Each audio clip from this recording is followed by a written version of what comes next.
हाँ भाई हेडिंग डाल लीजिएगा, जो लोग नहीं हेडिंग डाले हैं, short circuit testing, short circuit testing हो गया। अब देखा ये ओपन सर्किट तो पढ़ाई कर लिया, अब एक आगे अगली हेडिंग डाल रहा, अगली हेडिंग है भाई शॉर्ट सर्किट टेस्टिंग,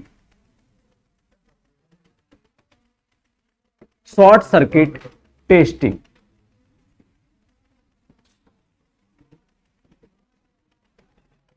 क्या होता है भाई शॉर्ट सर्किट टेस्टिंग?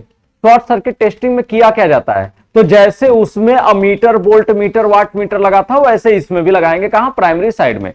तो प्राइमरी साइड में क्या करेंगे, प्राइमरी साइड में हम अपना जैसे आपका उसमें लगाए थे वैसे इस वाले में भी अमीटर लगाएंगे और वाट मीटर लगाएंगे, और वाट मीटर के बाद क्या लगाएंगे, वोल्ट मीटर आप लगा देंगे। तो आप ऐसे ही जैसे पिछले वाले में लगाए थे वैसे ही इस वाले में भी क्या करेंगे, आपका लगा देंगे। तो जैसे यहां पर लगा दिए हमने, सप्लाई दे दिया V1, ये हमारा मीटर है, ये हमारा क्या हो जाएगा, वाट मीटर। तो ये हमारा वाट मीटर हो गया, ठीक, ये वाट मीटर हो गया। और ये कहां लगेंगे, ये सब के सब किस साइड में, प्राइमरी साइड में। अच्छा, ये शॉर्ट सर्किट टेस्टिंग किस पर की जाती है, तो कल का बताए थे किस ट्रांसफार्मर पे, यानी ट्रांसफार्मर वही रहेगा लेकिन वो आपका उस ट्रांसफार्मर का जो स्टेप डाउन होगा, यानी उस ट्रांसफार्मर को उलट करके, हमने कहा था कि एक ही ट्रांसफार्मर स्टेप अप भी होता है और एक ही ट्रांसफार्मर स्टेप डाउन भी हो सकता है ना। तो हम उसको स्टेप डाउन के रूप में प्रयोग ला करके शॉर्ट सर्किट करेंगे। स्टेप डाउन में क्या करेंगे, स्टेप डाउन में ये जो सेकेंडरी साइड है, इस सेकेंडरी साइड को किससे जोड़ेंगे, अमीटर से जोड़ देंगे, ये हम करेंगे। आगे बात सुनिए, तो ये शॉर्ट सर्किट में फिगर बना लीजिएगा। ये अमीटर से क्या होगा, आपको धारा मिलेगी, धारा अब कौन सी फ्लो होगी, I1। तो ये हमको धारा इसमें मिलेगा, तो यानी एम्पियर में मान मिलेगा, ये धारा का मान। ये जो देगा ये वाट में देगा, ये वोल्ट मीटर वोल्टेज में मान देगा। तो 3 मान हमको मिलेगा, कौन कौन सा, तो पहला मान मिलेगा क्या, वाट मीटर की सहायता से, वाट मीटर की सहायता से क्या मिलेगा, पावर का मान मिलेगा, से पावर का मान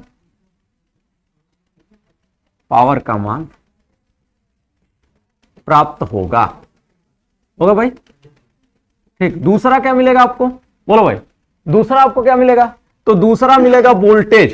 क्या मिलेगा, ये हमको वोल्टेज मिलेगा, किसकी सहायता से, तो वोल्ट मीटर की सहायता से। तो वोल्ट मीटर की सहायता से क्या ज्ञात कर लेंगे, वोल्ट मीटर की सहायता से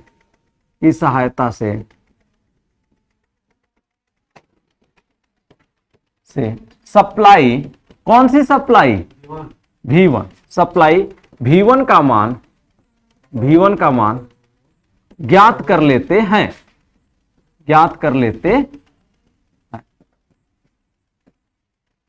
तीसरा क्या निकालेंगे भाई, तीसरा हमारा क्या लगा है, तीसरा हमारा अमीटर लगा है। अमीटर क्या देगा, धारा का मान देगा। तो हम क्या करेंगे, अमीटर की सहायता से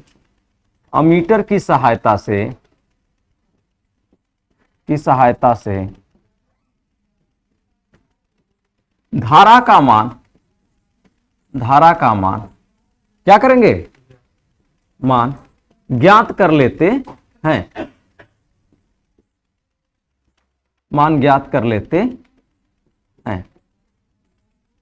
ठीक। तो ये हमको क्या मिल जाएगा, ये हम I1 का मान ज्ञात करेंगे। इसमें हम किसका ज्ञात करेंगे, तो इसमें हम V1 का मान ज्ञात करेंगे, ठीक। इसमें I1 का ज्ञात करेंगे और इसमें पावर का मान ज्ञात करेंगे। तो ये 3 मान हमको कौन दे देगा, तो 3 मान हमको देगा ये अमीटर, ये वाट मीटर और ये क्या दे देगा, वोल्ट मीटर हमको ये मान दे देगा। अब इसके बारे में समझेंगे थोड़ा सा, इसके इक्विवेलेंट सर्किट के बारे में। इतना कर लीजिए जल्दी से। शॉर्ट किया जा रहा है ना, इसको शॉर्ट किया जा रहा था, हमने कुंडली को शॉर्ट कर दिया। शॉर्ट सर्किट टेस्टिंग है ना, तो शॉर्ट सर्किट करेंगे तो डायरेक्ट तार नहीं जोड़ देते, अमीटर लगा करके जोड़ते हैं आपका। भैया ओपन कह रहा तो ओपन है ना करेंगे, और क्या करेंगे, ओपन में क्या लगाए, ओपन का मतलब कुछ मत लगाइए, तो सब कुछ हटा दिए हैं। शॉर्ट का मतलब उसको बंद कर दीजिए। शॉर्ट का मतलब होता है बंद परिपथ, सीधा मतलब है शॉर्ट का मतलब ही होता है बंद परिपथ। चलिए भाई जल्दी करिए।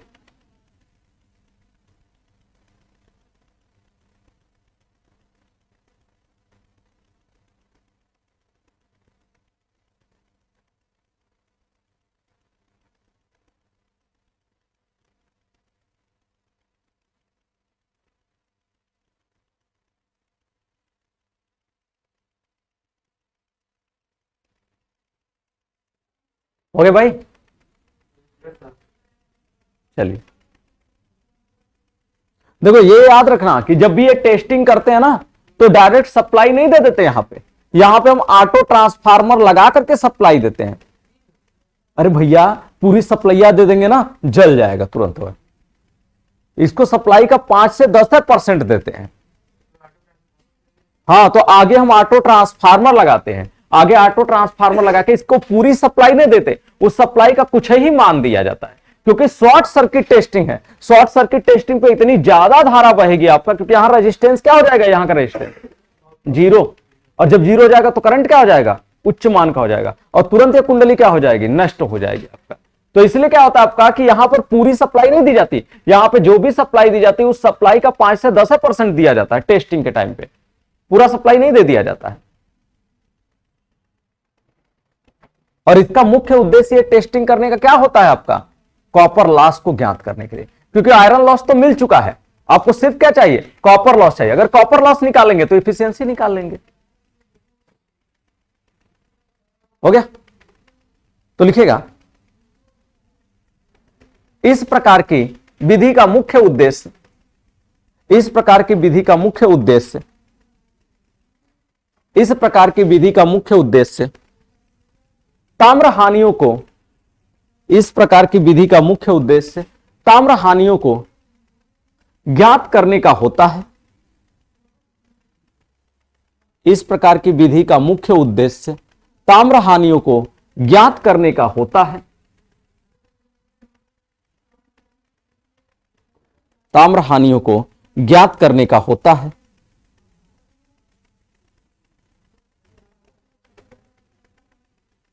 इस विधि का प्रयोग, इस विधि का प्रयोग ट्रांसफार्मर को, ट्रांसफार्मर को, इस विधि का प्रयोग ट्रांसफार्मर को स्टेप डाउन, ट्रांसफार्मर को स्टेप डाउन,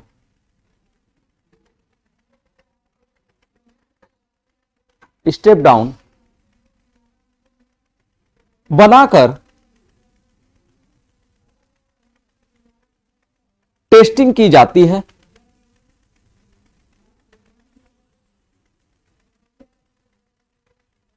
और इसे निर्धारित वोल्टता का, और इसे निर्धारित वोल्टता का, और इसे निर्धारित वोल्टता का केवल, इसे निर्धारित वोल्टता का केवल 5 से 10% वोल्टता ही, केवल 5 से 10% वोल्टता ही, केवल 5 से 10% वोल्टता ही ऑटो ट्रांसफार्मर के द्वारा दी जाती है, ऑटो ट्रांसफार्मर के द्वारा दी जाती है।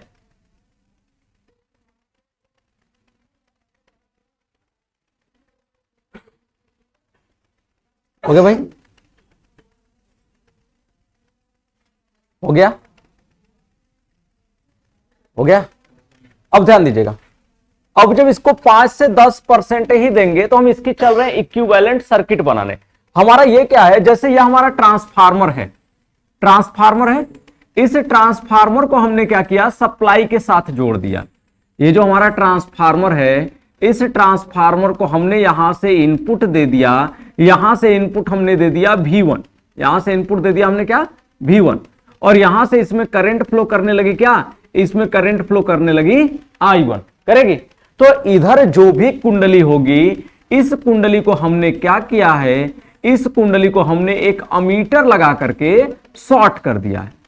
इस कुंडली को हमने एक अमीटर लगा के क्या कर दिया, आपका शॉर्ट कर दिया। यही किया ना कि एक अमीटर लगा करके हमने उस कुंडली को बंद परिपथ जैसा डिजाइन कर दिया। तो जब हम इसका इक्विवेलेंट सर्किट बनाएंगे तो एक बात बताइए, इस परिपथ कैसा दिख रहा है आपको, बंद परिपथ दिख रहा है, शॉर्ट सर्किट दिख रहा है, दिख रहा है ना। तो शॉर्ट सर्किट की स्थिति में क्या होता है आपका, शॉर्ट सर्किट की स्थिति में रेजिस्टेंस का मान क्या होता है, शून्य होता है, शून्य होता है ना। तो जो प्राइमरी साइड पे रेजिस्टेंस होगा वही सेकेंडरी साइड पे ट्रांसफर होगा, होगा कि नहीं। तो क्या हम इसी सर्किट को इसके इक्विवेलेंट सर्किट के रूप में दिखाएंगे, कैसे दिखाएंगे, ये दिखाएंगे हम कि यहां पे हम अपना प्राइमरी साइड है, प्राइमरी साइड पे हम क्या दे रहे हैं, शुरू के कंडीशन की बात करते हैं, जब ये नहीं रहता तब, जब ये नहीं रहता तब क्या होता, तब ये जब नहीं होगा आपका, सेकेंडरी साइड पर कुछ नहीं होगा, तो प्राइमरी साइड कहां होगा? जब सेकेंडरी साइड नहीं होगा, इस पर कुछ नहीं लगा है, सेकेंडरी साइड है ये नहीं, एक तरह से क्वाइल नहीं है, तो क्या होगा? प्राइमरी साइड कहां होगा? नो लोड पे होगा भैया। प्राइमरी साइड कहां होगा? नो लोड पे होगा। तो नो लोड पे ग्राफ कैसा बनता है? तो नो लोड पे ग्राफ बनेगा आपका कुछ इस तरह का, ये हमारा V1 होगा, इसमें जो करंट फ्लो करेगी वो क्या फ्लो करेगी आपका? वो फ्लो करेगी I0 मान की। यहां जो करंट फ्लो करेगी वो क्या फ्लो करेगी आपका? I0 मान की फ्लो करेगी। इसका ये जो रेजिस्टेंस होगा वो क्या होगा? R0 होगा। इसका ये जो आपका कैपेसिटी, सॉरी, इसका जो आपका इंडक्टेंस होगा, जैसे ये हमारा रेजिस्टेंस हो गया, तो रेजिस्टेंस क्या हो जाएगा? R0। इसका जो इंडक्टेंस होगा वो क्या होगा आपका? X0 होगा ना, ये इस तरह से होगा। और ये हमारा क्या होगा? ये हमारा कॉइल होता, ये हमारा क्या होता है? इसका प्राइमरी साइड का कॉइल होता ना। लेकिन जब यहां पर कोई लोड डाल देते हैं, तो लोड के डाले जाने पे क्या हो जाता है? तब यहां पर कार्य करने लगता है इसका खुद का अपना रेजिस्टेंस और इसका खुद का अपना क्या? इंडक्टेंस कार्य करता है कि नहीं? तो इसका खुद का अपना रेजिस्टेंस कार्य करता है R1, इसका खुद का अपना इंडक्टेंस कार्य करता है क्या? X1। और ये हमारा क्या होता है? ये हमारा ट्रांसफार्मर का प्राइमरी वाइंडिंग होता है कि नहीं? प्राइमरी वाइंडिंग बोलो। और इसी ट्रांसफार्मर का ये क्या होता है? इसी ट्रांसफार्मर का ये हमारा कौन सी वाइंडिंग है? तो ये हमारी ट्रांसफार्मर की सेकेंडरी वाइंडिंग होती। तो ये ट्रांसफार्मर की कौन सी वाइंडिंग हो गई? तो ये ट्रांसफार्मर की हो गई सेकेंडरी वाइंडिंग, हुई ना। इस सेकेंडरी वाइंडिंग का भी क्या होता है भाई? अपना रेजिस्टेंस होता है और अपना क्या होता है? इंडक्टेंस होता है। तो इसका रेजिस्टेंस R2 और इसका इंडक्टेंस क्या होता है? X2 होता है कि नहीं? बोलो भैया, होता है ना। अरे हम लोड पे अब आ गए हैं ना, नो लोड पे तो बस इतना था ना नो लोड की बात। अब लोड पे आ गए ना, तो लोड पे ये हमारा रेजिस्टेंस हो जाएगा R2 सेकेंडरी साइड का, और उसका इंडक्टेंस क्या हो जाएगा? X2 होगा ना ये चीज। तो यहां जो होगा, यहां EMF क्या होगा? E1 होगा, और यहां का EMF क्या होगा? E2 होगा कि नहीं? यहां का धारा क्या होगा? तो धारा I2 होगा, और यहां का क्या होगा भाई? वोल्टता हमारा V2 होगा। यही ना इक्विवेलेंट सर्किट होगा जब लोड होगा तब। तो ये लोड पर, पूरे लोड पर ऐसा ही ना इक्विवेलेंट सर्किट बनता है। लेकिन अब बात क्या आ गई? अब बात आ गई कि इन दोनों रेजिस्टेंस को, ये R1 R2 को हम एक कॉमन रेजिस्टेंस बनाए। R1 R2 को हम क्या बनाए? R1 R2 को एक हम क्या बना दे? कॉमन रेजिस्टेंस बना दे। कॉमन रेजिस्टेंस कब बनेगा आपका? तो जब हम शॉर्ट सर्किट कर देंगे, तो शॉर्ट सर्किट की स्थिति में बन सकता है। शॉर्ट सर्किट की स्थिति में जो R2 का मान हो जाएगा वो बहुत ही निम्न हो जाएगा, होगा कि नहीं? क्योंकि जब भैया कोई परिपथ शॉर्ट हो गया तो शॉर्ट सर्किट हो जाएगा, तो धारा बहुत उच्च मान की बहेगी। शॉर्ट सर्किट का मतलब क्या होता है? अब हम अगर ऐसी बात करें कि जैसे अगर यही हमारा पथ खुला होता, जैसे ये हमारी वाइंडिंग है, ये वाइंडिंग का पथ खुला है, बताओ इस समय यहां का रेजिस्टेंस कितना है? बोलो भैया, यहां का रेजिस्टेंस कितना है? तो ये परिपथ पूरा खुला है, तो खुले परिपथ की बात कर रहा है कि खुले परिपथ का रेजिस्टेंस कितना होगा? किसी खुले परिपथ का रेजिस्टेंस क्या होता है? उच्च होता है, यानी अनंत होता है। एक तरह से इसका मान कुछ ना कुछ होता है, लेकिन मानते हैं अनंत होता है। तो किसी भी खुले परिपथ का जो रेजिस्टेंस होता है वो उच्च होता है, अनंत मान का होता है। लेकिन अगर कोई सर्किट, क्या भाई, अगर कोई सर्किट आपका बंद है तो उसका रेजिस्टेंस क्या होगा? तो उसके रेजिस्टेंस की वैल्यू क्या होती है? 0 होती है। आई बात समझ में? तो यहां हमारी सर्किट क्या हो गई? क्लोज हो गई। तो जब सर्किट क्लोज हो जाएगी, जब सर्किट आपका बंद परिपथ वाली हो जाएगी, तो उस समय यहां का रेजिस्टेंस हमको यहां ट्रांसफर कर देना है आपका। तो जब इसकी इक्विवेलेंट सर्किट खींचेंगे, तो इसकी इक्विवेलेंट सर्किट में होगा क्या? देखिएगा,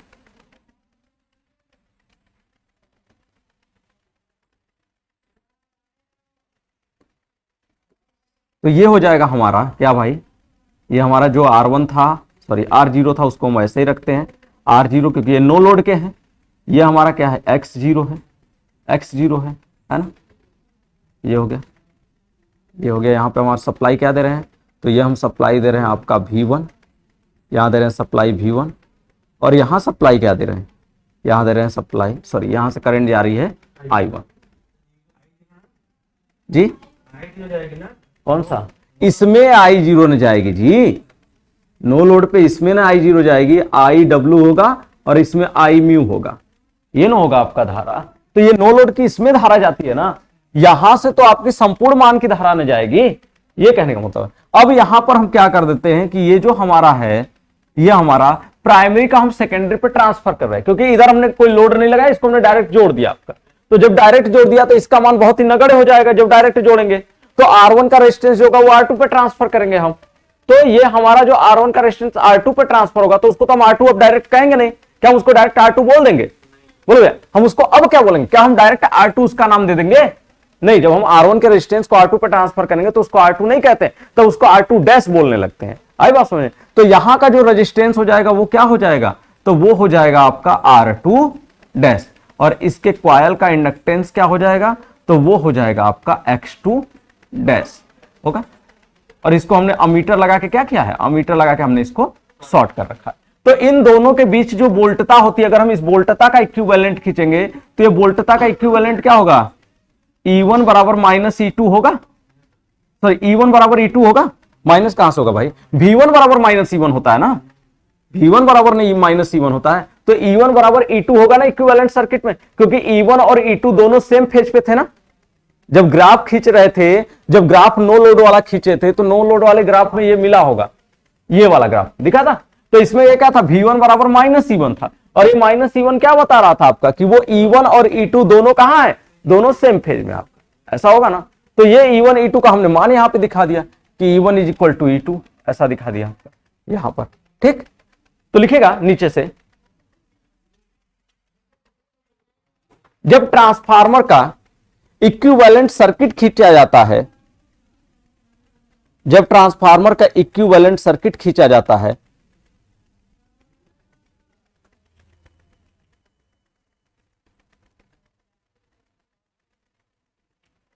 तो इक्विवेलेंट सर्किट के खींचे जाने पर, तो इक्विवेलेंट सर्किट के खींचे जाने पर, तो इक्विवेलेंट सर्किट के खींचे जाने पर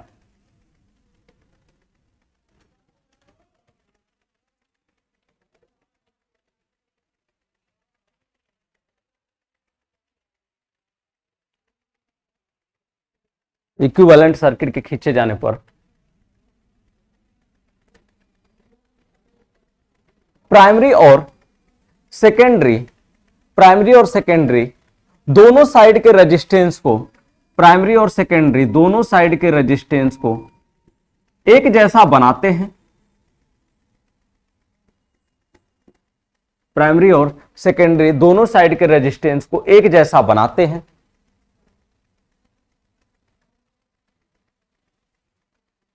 एक जैसा बनाते हैं, हो गया? एक जैसा बनाते हैं। ठीक, अच्छा एक बात और समझिएगा, इधर यहां पर जो आपका E1 है, E1 का पूरा मान E2 के बराबर होगा क्या? ये वैल्यू क्या बताती है? ये वैल्यू आपको क्या शो करती है? ऐसा ग्राफ आपको क्या शो करता है? E1 बराबर E2, अगर हमने ऐसा, सॉरी, E1 E2 के फेज में, तो इसका मतलब क्या होता है? E1 का एंगल एक समान है, यानी एंगल के बीच में इनके डिफरेंस नहीं है, ये कहता है। लेकिन क्या मान एक समान है कहता है? नहीं, ये नहीं कहता। वो ये कहना चाहता है कि अगर E1 का मान ऐसा है, जैसे E1 का मान ये है, तो हमारा E2 का मान क्या होगा? E2 का मान हमारा ये होगा।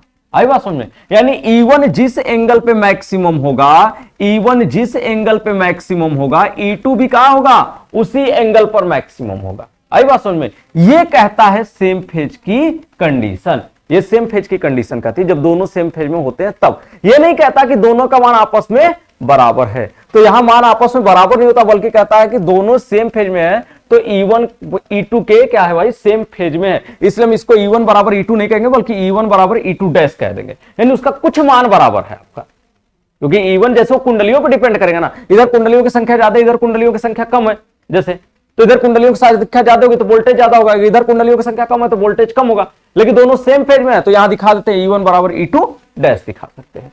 आई बात समझ? तो इस फिगर को बना लीजिएगा, पूरे इस फिगर को बना लीजिएगा। अब R2 डैश का मान कैसे ज्ञात करोगे? R2 डैश का मान क्या हो सकता है, यह कैसे निकाला जाएगा? R बराबर क्या होता है पहले ये बताइएगा। R बराबर क्या होता है?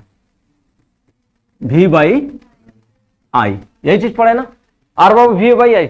आपको किसके किसके बीच संबंध निकालना है? पहले ये रहा होगा R2, पहले क्या रहा होगा, पहले रहा होगा R2, अब क्या हो गया है, अब हो गया है R2 डैश, यही हुआ है ना, अब क्या हो गया, अब हो गया R2 डैश, तो ये अब हो गया है क्या R2 डैश। तो हम R2 डैश का R2 के पक्ष में कैसे निकालेंगे, आपका उसका मान कैसे ज्ञात करेंगे आपका, बोले भाई R2 का मान R2 डैश के रिस्पेक्ट में कैसे ज्ञात करेंगे।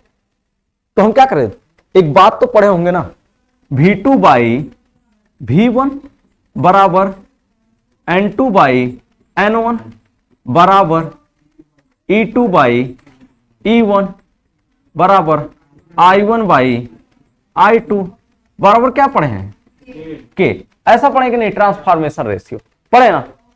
अगर हम क्या कर दे, हम अपना लिख दे R2 डैश बटा के R2 बराबर क्या होगा, बराबर के होगा या नहीं, के मत मानिए, R बराबर क्या होता है हमको ये बताइए, R बराबर क्या होता है, R2 डैश है तो R2 डैश बराबर होगा V2 डैश बटा के क्या I2 डैश, ऐसा होगा, होगा कि नहीं, बोलो भैया। और अगर हम R2 बराबर निकालें तो क्या आएगा, V2 बटा के I2, आएगा कि नहीं, आएगा ना। और अगर हम यहां से निकालें, ये हम कर दें तो V2 डैश बटा के I2 डैश और इनटू क्या हो जाएगा, V2 सॉरी I2 क्या हो जाएगा I2 अब बटा के क्या हो जाएगा I2 अब बटा के क्या हो जाएगा भाई V2, यही होगा ना, बोलो भाई यही होगा कि नहीं। अब एक बात बताएगा, हम इसको क्या ऐसा लिख सकते हैं, V2 बटा V2 डैश, V2 डैश बटा V2 लिख सकते हैं कि नहीं। तो हम इसको लिख सकते हैं V2 बटा V2 सॉरी V2 डैश बटा V2 लिख सकते हैं। और इसको क्या लिख सकते हैं, इसको लिख सकते हैं इंटू I2 बटा के I2 डैश, है ना। हमको शिफ्ट क्या करना है, हमको प्राइमरी और सेकेंडरी दोनों को एक साथ रखना है, हमको अपने प्राइमरी और सेकेंडरी दोनों को एक साथ रखना है, यानी दोनों को एक साथ रख करके क्या बना देना है, दोनों को एक साथ रख करके एक रेजिस्टेंस आपका बना देना है, यानी R1 R2 डैश को मिला देना है और हमको क्या बना देना है, R2 डैश बना देना है, यही नहीं करना है। उसी तरह से इनको मिला करके हमको क्या बना देना है आपका, इनको मिला करके हमको X2 डैश बना देना है, यही नहीं करना है आपको भैया, यही ना हमको करना है। तो हमारा जो ये वैल्यू है ये R2 डैश है और हम R2 के बीच निकाल रहे हैं संबंध। तो R2 डैश ये ध्यान दो भैया, ये क्या है V1 बटा के क्या है V2, ये हम शिफ्ट कर रहे हैं 1 से 2 पे ना, तो ये क्या हो जाएगा V1 और ये क्या हो जाएगा V2, यही हुआ ना। डैश वाला क्या हो गया, डैश वाला जो है वो R1 के साथ संबंध बना ले रहा है ना, और ये यानी हमारे कहने का मतलब है R1 और R2 को मिला करके ना R2 डैश बन रहा है, और R2 तो अकेला है ना, R2 क्या है, अकेला है। हमको ट्रांसफॉर्मेशन रेशियो निकालना है, तो हम कैसे निकालेंगे, तो हम कह सकते हैं कि R2 डैश को ही शिफ्ट किया गया, क्या R2 डैश को R1 के रिस्पेक्ट में शिफ्ट किया गया, यही नहीं कहने का मतलब है। यानी इन दोनों को ना हमने लिया है, R1 R2 दोनों को लेकर के हमने R2 डैश बनाया है, दोनों से R2 डैश बनाया है। तो जब दोनों से R2 डैश बना रहे हैं तो R2 डैश R1 की तरह कार्य करेगा ना, और जब R1 की तरह कार्य करेगा तो ये क्या हो जाएगा, इसको हम कहेंगे V1 बटा V2, कहेंगे कि नहीं। और V1 बटा V2 बराबर क्या होगा, V1 बटा V2 बराबर क्या होगा 1 बाई के होगा ना, ये कहां से होगा 1 बाई के होगा ना। तो इसकी जगह चाहे तो हम लिख सकते हैं क्या, इसकी जगह चाहे तो हम लिख सकते हैं 1 बाई के। और ये क्या है, ये I2 बटा I1 है, ये I2 बटा I2 डैश है, तो I2 डैश 1 के रिस्पेक्ट में ना, तो I2 बटा I1 को क्या लिखेंगे 1 बटा के लिखेंगे। तो ये क्या हो जाएगा इंटू 1 बटा के, क्योंकि ये I2 बटा I1 है ना, I1 बटा I2 बराबर क्या होता है ना, तो I2 बटा I1 बराबर क्या हो जाएगा 1 बाई के। तो ये क्या आ जाएगा, तो ये आ जाएगा 1 अपान के स्क्वायर, होगा कि नहीं, होगा ना 1 अपान के स्क्वायर। और क्या है, ये हमारा R2 डैश बटा के क्या है R2 है ना। अगर हमको यहां से मान निकालना हो R2 डैश का, तो R2 डैश बराबर क्या आएगा, R2 डैश बराबर आएगा ना, ये कहां चला जाएगा R2 बटा के स्क्वायर, होगा कि नहीं, होगा ना। अगर हमको R2 का मान ज्ञात करना है, जैसे हमको रेजिस्टेंस R2 का मान ज्ञात करना, तो क्या कह सकते हैं के स्क्वायर इंटू क्या कह सकते हैं R2 डैश, कह सकते हैं कि नहीं, ऐसा कह सकते हैं ना। तो हम यहां से क्या निकाल सकते हैं, यहां से हम निकाल सकते हैं R2 की वैल्यू, कि R2 की वैल्यू क्या होगी। आई बस R1 का मान कैसे निकाल सकते हैं, तो R1 का मान निकाल सकते हैं यहां पर R1 का मान जो है ये R1 का मान है। R1 का मान तो आप ज्ञात कर ही सकते हैं क्योंकि इधर ammeter, voltmeter, wattmeter सब लगा हुआ है, तो R1 का मान तो आप निकाल सकते हैं। तो यहां पर आपका जो है ये R2 बराबर के स्क्वायर इंटू क्या हो जाएगा, R2 डैश होगा। अब ये के का मान कैसे निकालेंगे, तो फेरों की संख्या N2 बटा N1 बराबर क्या होता है, टर्न रेशियो होता है कि नहीं। आपको तो फेरों की संख्या पता ही ना रहेगी, इसमें 10 फेरा है, इसमें 5 फेरा है, तो 10 बटा 5 बराबर टर्न रेशियो आ गया, के का मान आ जाएगा कि नहीं, क्योंकि N2 बाई N1 बराबर ही ना के होता है, N2 बाई N1 बराबर ही ना के होता है। के क्या बताता है, कितना गुना वृद्धि हुई ये बताता है, या कितना गुना कमी हुई ये बताता है आपका। तो आई बात समझ में। तो स्टेप अप स्टेप डाउन के लिए वो गुने का कार्य बताता है आपका, तो गुने का कार्य बताता है तो फेरों की संख्या पे भी वही बताएगा, वोल्टेज पे भी वही बताएगा, ईएमएफ पे भी वही बताएगा, और करंट पर भी वही बताएगा कि कितना गुना वृद्धि हो रही है या कितना गुना कमी हो रही है। जैसे आप लोग किसी सब स्टेशन में जाते हैं तो सब स्टेशन के बाहर ऐसा लिखा होता है 33/33/11 के भी, मतलब क्या होता है इसका, बोलो भाई। अगर जाते हैं तो लिखता है ना, चंदौली के सब स्टेशन पे चले गए तो 33/11 के भी ऐसा लिखा हुआ बाहरी बोर्ड हो रहता है, या ऐसा बोर्ड बाहर रहता है 132/33 के भी। क्या होता है इसका मतलब, तो इसका मतलब होता है V2/V1 कितना गुना परिवर्तन है। तो ये हो जाएगा अगर V2/V1 V2/V1 तो कितना गुना परिवर्तन है, टर्न रेशियो निकाल लेंगे ना यहां से। तो यहां V2 का मान क्या 132/33 कितना गुना आ रहा है।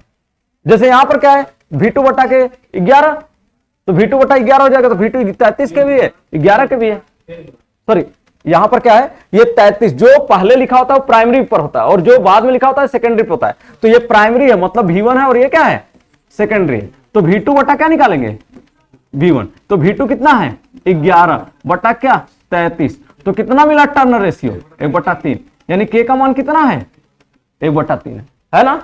तो ये होता है, यहां भी किसी सब स्टेशन के बाहर जाएंगे ऐसा लिखा होगा, मतलब ये V1 का मान 132 और 33 किसका मान है, तो V2 का मान होता है। तो V2 बटा के क्या करेंगे, V2 बटा के V1 करेंगे, यानी 33 बटा के क्या करेंगे 132 करेंगे। तो यहां से क्या बता देंगे, इसके के की वैल्यू बता देंगे, यानी रेशियो का मान बता देंगे जो उनका है। तो वो के क्या बताता है, वो के क्या बताए 1/3 गुना कमी हो रही है, उसके वोल्टेज में कितनी कमी हो रही है, तो 1/3 गुना कमी हो रही है, यही ना बता रहा है आपका यह के का मान, क्योंकि V2/V1 बराबर ही ना के है आपका। तो के की वैल्यू क्या वहां से निकल गया 1/3, तो यानी 1/3 गुना क्या है कमी है। आई बात समझ में, तो ये हो जाएगा।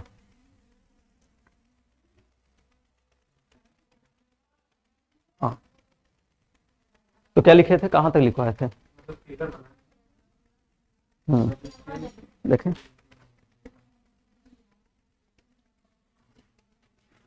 E1 बराबर E2 डैश, ये हो गया था ना, लीजिए आगे लिखेगा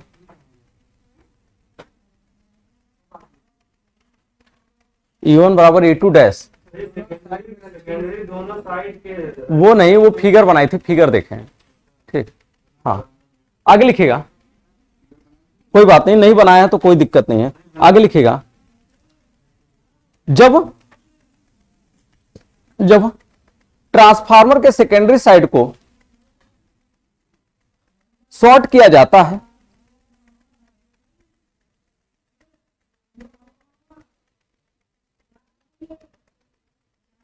तो शॉर्ट सर्किट की स्थिति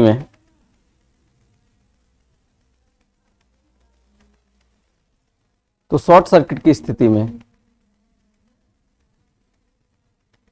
प्राइमरी साइड पर लगे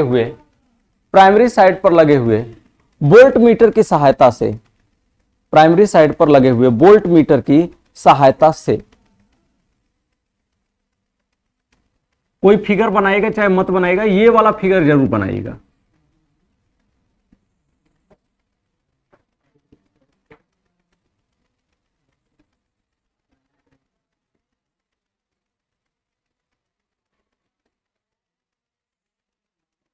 इस वाली सर्किट को जरूर बनाएगा, चाहे कोई बनाइए चाहे मत बनाइए।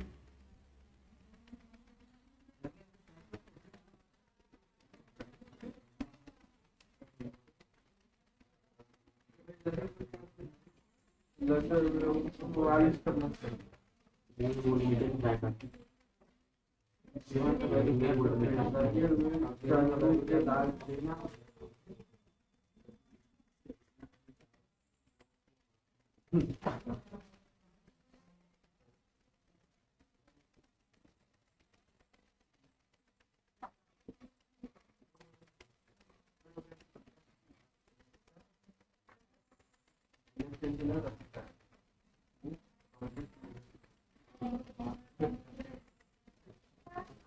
हुआ ना भाई, यही ना। ट्रांसफार्मर में क्या हुआ था, ट्रांसफार्मर का ये जो प्राइमरी साइड था, ट्रांसफार्मर का ये हमारा क्या था, प्राइमरी साइड।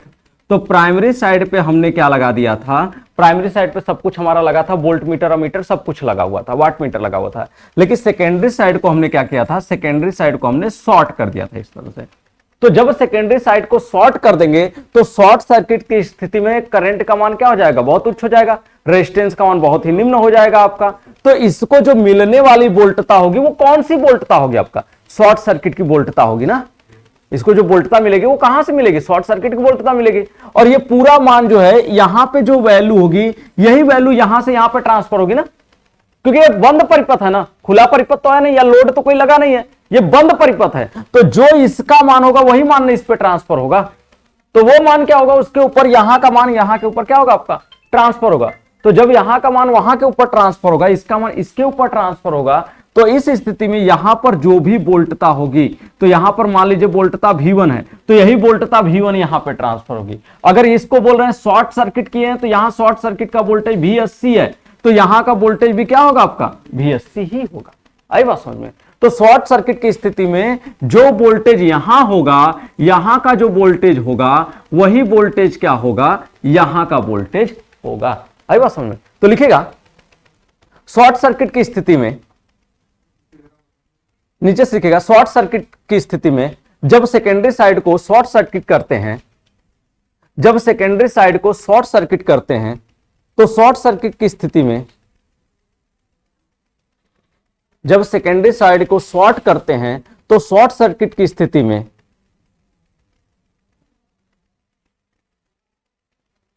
शॉर्ट सर्किट की स्थिति में सेकेंडरी साइड का वोल्टेज, सेकेंडरी साइड का वोल्टेज प्राइमरी साइड के वोल्टेज के बराबर हो जाता है। सेकेंडरी साइड का वोल्टेज प्राइमरी साइड के वोल्टेज के बराबर हो जाता है।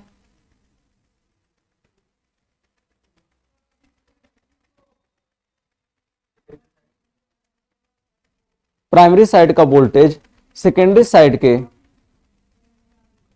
वोल्टेज के बराबर हो जाता है।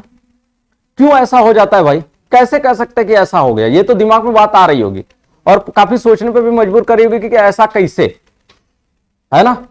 तो ऐसा होने की वजह क्या थी, आप सबको पता है, एक सर्किट का फेजर आरेख बनाए होंगे जिसमें दिखाए होंगे कि ये हमारा क्या है, V1 है भाई, और ये हमारा क्या है, ये हमारा IW है, और ये हमारा क्या रहा होगा, ये हमारा रहा होगा आपका फाई, और ये रहा होगा हमारा क्या, I म्यू।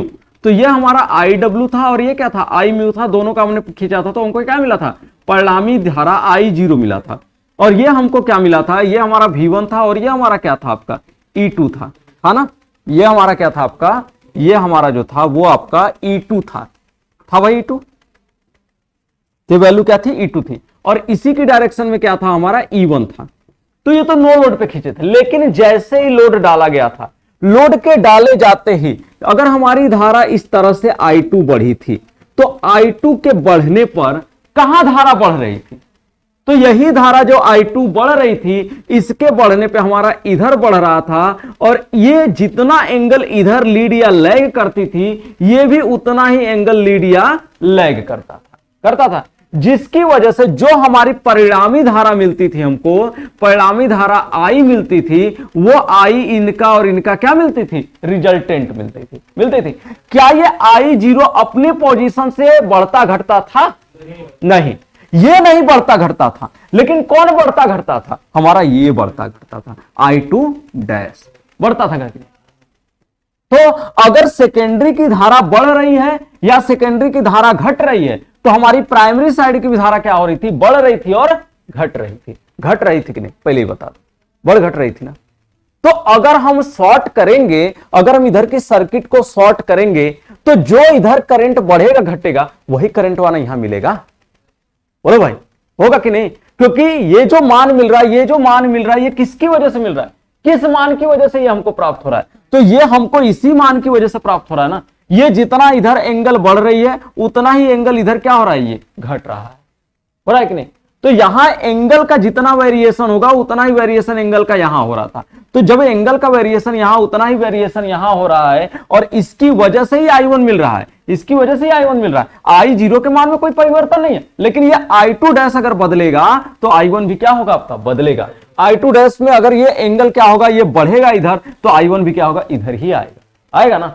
तो I2 डैश प्रभाव दिखा रहा है किसके ऊपर, I1 के ऊपर दिखा रहा है कि नहीं? तो यानी पूरा मान, पूरा सेकेंडरी साइड का जो मान है वो सेकेंडरी साइड के मान का प्रभाव ही ना प्राइमरी पे पड़ रहा है। तो अगर हम इसको बंद कर देते हैं, इसको हम शॉर्ट कर देते हैं, तो यहां की पूरी पूरी वैल्यू यहां ट्रांसफर होगी ना। इसीलिए बोल रहा है कि प्राइमरी साइड का वोल्टेज VSC सेकेंडरी साइड के वोल्टेज की तरह वर्क करेगा आपका, क्योंकि जो सेकेंडरी साइड का करंट होता है लोड की स्थिति में तो प्राइमरी साइड पे इफेक्ट दिखाता है। अब तो यहां कोई लोड वोड है नहीं, ये तो बंद परिपथ हो गया। बंद परिपथ होने का मतलब है कि ये इसकी तरह ही कार्य कर रहा है। जैसे हाई बंद है, जैसे ये बंद है कोर, वैसे ही क्या है, ये क्वायल भी बंद है बस। तो पूरी क्वायल में जो एनर्जी ट्रांसफर होगी वो किसकी होगी, इसी की एनर्जी है उसमें ट्रांसफर होगी, बोले भाई। तो इसीलिए बोल रहा है कि यहां का जो वोल्टेज होगा वही वोल्टेज क्या होगा आपका, यहां का वोल्टेज होगा, क्योंकि बंद परिपथ में वोल्टता का मान क्या होता है, एक समान होता है। कैसे? अगर हम कहें कि अगर ये स्विच है, ये जैसे स्विच है, ये स्विच है, अगर हम आपसे बोले प्लस माइनस ऐसा है और ये हमारा है, अगर हम आपसे पूछे कि यहां का वोल्टेज, इसका मान 250 वोल्ट है, अगर यहां का पोटेंशियल 250 होगा तो यहां का पोटेंशियल क्या होगा, 0 होगा ना, 0 होगा कि नहीं? तो पोटेंशियल डिफरेंस ये बताया ना, इतना है। लेकिन अगर हमने दोनों को जोड़ दिया तो दोनों के जोड़ देने पे पूरे का वोल्टेज ना बताएगा अब 250, क्या पोटेंशियल डिफरेंस बताएगा? नहीं बताएगा। तो वो बताएगा कि पूरा वोल्टेज कितना है। तो अगर कोई परिपथ बंद है, अगर कोई परिपथ शॉर्ट है, तो जो यहां का वोल्टेज वही वोल्टेज ना यहां होगा शॉर्ट की स्थिति में। इसलिए वोल्टता पूरी एक जैसी हो जाएगी बंद परिपथ में। तो जब पूरी वोल्टता एक जैसी हो जाएगी तो जो यहां का वोल्टेज शॉर्ट सर्किट का वोल्टेज वही शॉर्ट सर्किट का वोल्टेज यहां का भी होगा। तो आगे लिखेगा नीचे से, हाँ लोड रहता तो अलग हो जाता, लोड की कंडीशन की बातें अलग हो जाती है, क्योंकि लोड की कंडीशन में रेजिस्टेंस 0 नहीं हो जाएगा। जिस रेजिस्टेंस को निम्न हम कह दे रहे हैं, जिस रेजिस्टेंस को हम निम्न बोल दे रहे हैं वो निम्न नहीं रह जाएगा, उसका कुछ ना कुछ मान हो जाएगा। आई बात समझ में? तो वो शॉर्ट सर्किट की तरह कार्य नहीं करेगा, तो वो रूपांतरण का कार्य कराएगा, एनर्जी को ट्रांसफर करेगा, एनर्जी को बदलेगा, हाई से लो या लो से हाई करेगा। आगे लिखेगा, आगे लिखेगा,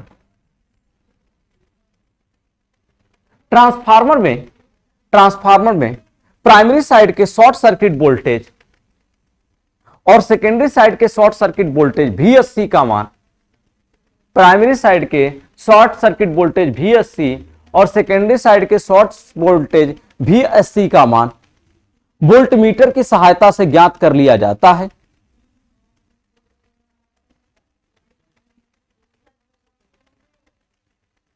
वोल्टमीटर की सहायता से ज्ञात कर लिया जाता है।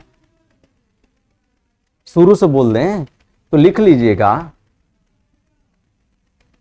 क्या लिखे हैं? ट्रांसफार्मर में प्राइमरी साइड का वोल्टेज और सेकेंडरी और अच्छा प्राइमरी साइड का शॉर्ट सर्किट वोल्टेज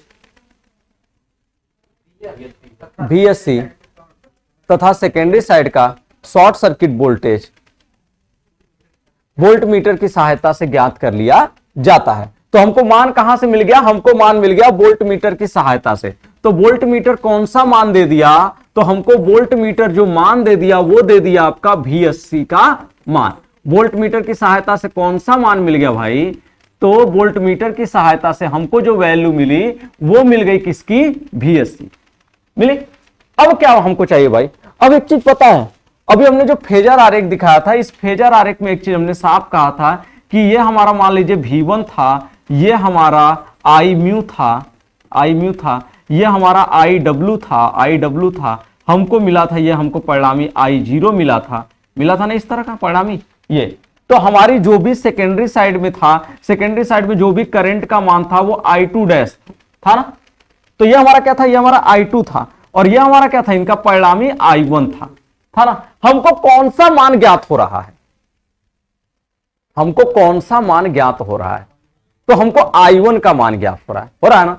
हमको I2 डैश का मान कैसे मिलेगा,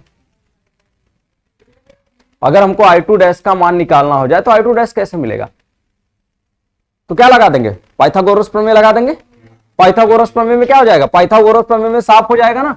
पाइथागोरस प्रमेय में आपका हो जाएगा, क्या कहते हैं आपका, ये आपका I1 स्क्वायर बराबर क्या हो जाएगा, I0 स्क्वायर और प्लस क्या हो जाएगा, I2 डैश का स्क्वायर, होगा कि नहीं। अगर हमको यहां से I1 दे दे रहा है वाट मीटर, I1 कौन दे रहा है, वाट मीटर, और हमको I0 कहां मिल जा रहा है, I0 हमने निकाल लिया नो लोड के केस में, नो लोड के केस में निकाल लिया ना, यानी ओपन सर्किट के केस में I0 निकाल लिया, दोनों मान तो हमारे पास है ही। और आप जानते हैं कि नो लोड का केस जो है, जो I0 है वो कभी बदलता नहीं है, वो वही मान का रहेगा ना। तो हमारा वेरिएशन बस किस में होगा, हमारा वेरिएशन I2 डैश की वजह से I1 डैश में होगा ना। तो क्या यहां से आप I2 डैश नहीं निकालेंगे, बोलो भैया निकालेंगे कि नहीं, बोलो भैया निकाल लेंगे कि नहीं, तो लिख लीजिएगा नीचे से कौन सा, पाइथागोरस प्रमेय भैया, यही ना है, यही ना है। तो पूरा चीज आपको पता है ना, हाई का है, ये वाला है, एक भुजा ये है। हम इसी को ना यहाँ पे दिखाते हैं, यहाँ पे दिखाते हैं, और इस वाले को हम यहाँ पे दिखाते हैं ना। तो ये त्रिभुज बनेगा ना हमारा, ये वाला, ये इस तरह से। तो लिखेगा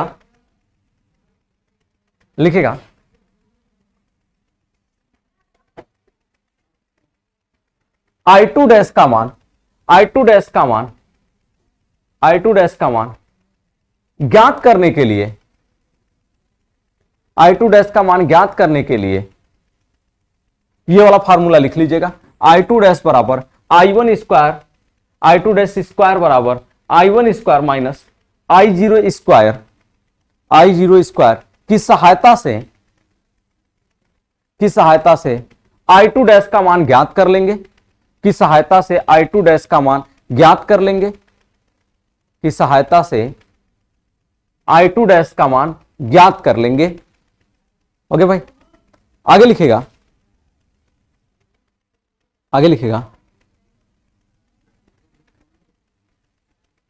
प्रतिबाधा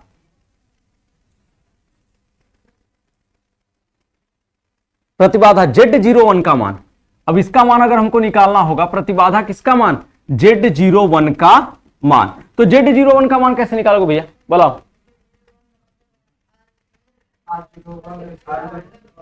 तो आपको Z01 यानी संपूर्ण प्रतिबाधा है ना, संपूर्ण प्रतिबाधा, तो क्या इससे निकाला जाता है, संपूर्ण प्रतिबाधा बराबर होता है संपूर्ण वोल्टेज बटा क्या, संपूर्ण करंट। ये भी तो होता है, संपूर्ण वोल्टेज बटा के संपूर्ण करंट कोई नहीं कहते हैं संपूर्ण प्रतिबाधा।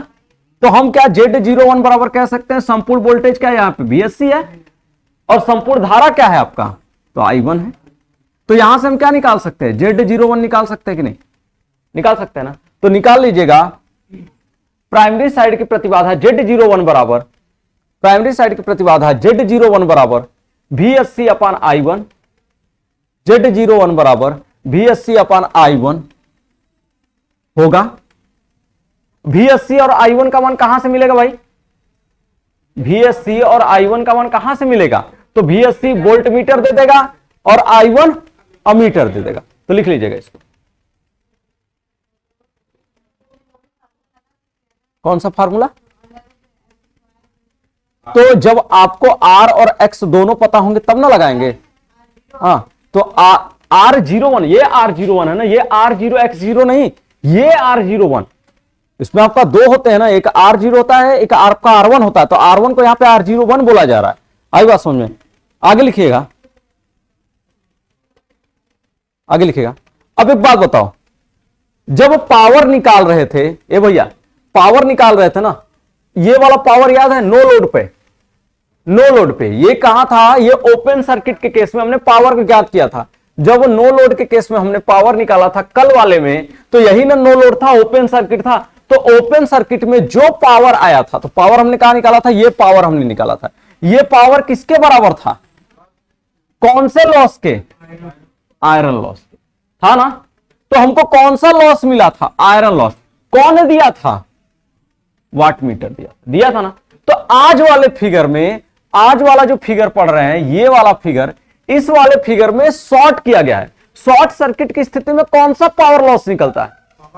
Copper loss. तो यहां आपका ये जो वाट मीटर है, इस वाट मीटर के द्वारा जो मान मिलेगा वो कौन सा मान देगा आपका? तो वो कॉपर लॉस वाला मान मिलेगा। बोलो भैया, क्योंकि जो भी लॉस मिलेगा, अब इसमें दो तरह का लॉस होगा, क्योंकि ये वाट मीटर जब कैलकुलेट करेगा तो आयरन लॉस कॉपर लॉस दोनों है। तो ये क्या देगा? ये हमको WCU का मान देगा।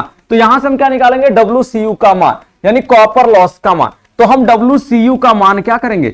WCU का मान ज्ञात कर लेंगे। जब WCU का मान ज्ञात कर लेंगे तो वहां से क्या निकालेंगे? तो वहां से हम निकाल लेंगे आपका क्या? WCU बराबर क्या होगा? कॉपर लॉस बराबर क्या होता है? हम प्राइमरी साइड का कॉपर लॉस, यानी प्राइमरी साइड में ना वाट मीटर लगा है, तो प्राइमरी साइड का रेजिस्टेंस R01 है। बोलो भैया, इसी में ना पावर लॉस होगा। तो क्या आप कह सकते हैं WCU बराबर I1 स्क्वायर R01? कह सकते कि नहीं? पावर लॉस बराबर क्या होता है? कॉपर लॉस बराबर होता है I स्क्वायर R ना। हम कह सकते हैं ना पावर लॉस बराबर I स्क्वायर R। अगर हमको WCU तो पता ही वाट मीटर से निकालेंगे हम, तो हमारा जो I1 है, जो धारा है, वो अमीटर दे रहा है, तो क्या हम R01 नहीं निकालेंगे? बिल्कुल निकालेंगे। तो यहां से हम निकालेंगे, यहां से R01 का मान कैलकुलेट करेंगे तो आएगा WCU बटा के क्या? I1 स्क्वायर आएगा। तो लिख लीजिएगा R01 बराबर, ये वाला फॉर्मूला लिख लीजिएगा, R01 बराबर WCU अपान I1 स्क्वायर, WCU अपान I1 स्क्वायर से R01 का मान ज्ञात कर लेंगे, R01 का मान ज्ञात कर लेंगे। कहां कंफ्यूजन है भाई? फैजल बड़ा ध्यान से देख रहे हो, बोलो भैया। अब प्रैक्टिकल करने के लिए बच्चा इंस्ट्रूमेंट चाहिए ना, बड़ा बड़ा। ये सब प्रैक्टिकल पे निकलता है, जितना भी है ना, ये थ्योरेटिकल चीज नहीं, ये प्रैक्टिकल चीजें हैं। और प्रैक्टिकल जब करेंगे ना तो और बेहतर तरीके से समझ में आएगा, क्योंकि वहां पे मान निकालेंगे ना एक एक करके सबका, एक एक करके सबका। आप इसका प्रैक्टिकल लिखते हैं, आप open circuit test, short circuit test का प्रैक्टिकल अपने कॉपी में लिखेंगे, अभी लिखेंगे आप लोग, लिख लिए ना? उसमें आया है ना ये चीज? कितना प्रैक्टिकल लिखे अभी तक? 5। अच्छा, अपने मर्जी से लिखे हैं, जो आसान था वो लिख दिए। अच्छा, नहीं तो जो ये पहले क्या होता था, पहले तो टीचर दे देते थे, ये क्या कहते हैं, फाइल निकाल के, उस फाइल में से दे देते थे, भैया जो मन करे वो लिख लो। तो उसमें आपका हर साल क्या होता था? Open circuit test, short circuit test आपको मिलता था, ठीक। लेकिन प्रैक्टिकल नहीं होता, बस वो कॉपी में होता है, कॉपी में आ जाता है, बस उतना ही बहुत है, ठीक। जरूरत क्या है सर छापने की? और नहीं तो क्या, अपनी बात तो रख ही सकती है ना, बात रखने में क्या जा रहा है? अरे बस कह तो दिए कि शिक्षा व्यवस्था के जिस स्तर से लगी पड़ी है ना, उसको कोई जल्दी सुधार नहीं सकता। पढ़ाई के नाम पे 30,000 रुपए, 40,000 रुपए लेते हैं, अब पढ़ाना जब होता है तो कुछ नहीं। कॉलेज वाले, हर कॉलेज का हम बात कर रहे हैं, हर कॉलेज की बात कर रहे हैं, पढ़ाई के नाम पे 30,000 रुपए, 32,000 रुपए जो भी अपना लेते हैं ले लेते हैं, लेकिन प्रैक्टिकल जब कराना होता है तो कोई नहीं करा पाता, सब कुछ वैसे ही रखा रहता है इंस्ट्रूमेंट। ज्यादातर गवर्नमेंट की यही हालत है। कौन सा? हाँ, क्या? ऐसा कुछ नहीं। अरे Z01 बराबर क्या होता है? Z01 बराबर होता है रूट में R01 square plus X01 square. जब निकालेंगे X01 स्क्वायर बराबर तो क्या हो जाएगा? रूट में Z01 स्क्वायर और माइनस क्या हो जाएगा? R01 square. तो यहां से हम क्या निकाल लेंगे? X01 स्क्वायर का मान निकाल लीजिए, निकालो भैया ये वाला मान।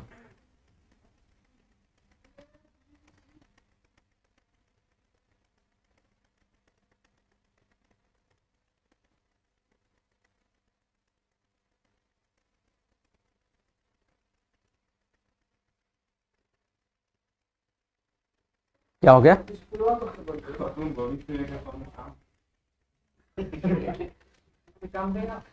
कौन सा?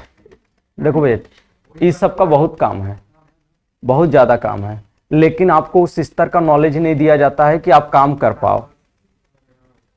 सच्चाई ये है, क्योंकि अगर आपको टेस्टिंग कराई जाती है तो आपके दिमाग का विकास होता है। जब दिमाग का विकास होता है तो नई नई चीजों को और आसान चीजों को आप खोजने का प्रयास करते हैं। तो कुछ भी अगर करते हैं तो कुछ भी चीजों का प्रैक्टिकल सबसे ज्यादा जरूरी होता है। प्रैक्टिकल क्या देता है? प्रैक्टिकल आपको बाहरी नॉलेज दे देता है, जिससे आपका विकास होने लगता है। हो गया? तो ये लिख लीजिएगा, x01 स्क्वायर बराबर क्या? z01 स्क्वायर अब प्लस क्या, सॉरी माइनस r01 स्क्वायर। हो गया? अच्छा, cos फाई का मान निकालना रहेगा तो कैसे निकालेंगे? तो WCU बराबर क्या होगा? ये भैया ध्यान दो, WCU बराबर क्या होगा? VSC I1 इंटू क्या होगा? cos फाई SC होगा। बोलो भैया, ये आएगा ना निकल के, cos फाई SC। अगर यहां से हम निकाल लेंगे cos फाई SC बराबर, तो क्या आ जाएगा? तो यह आ जाएगा WCU अब बटा के क्या हो जाएगा?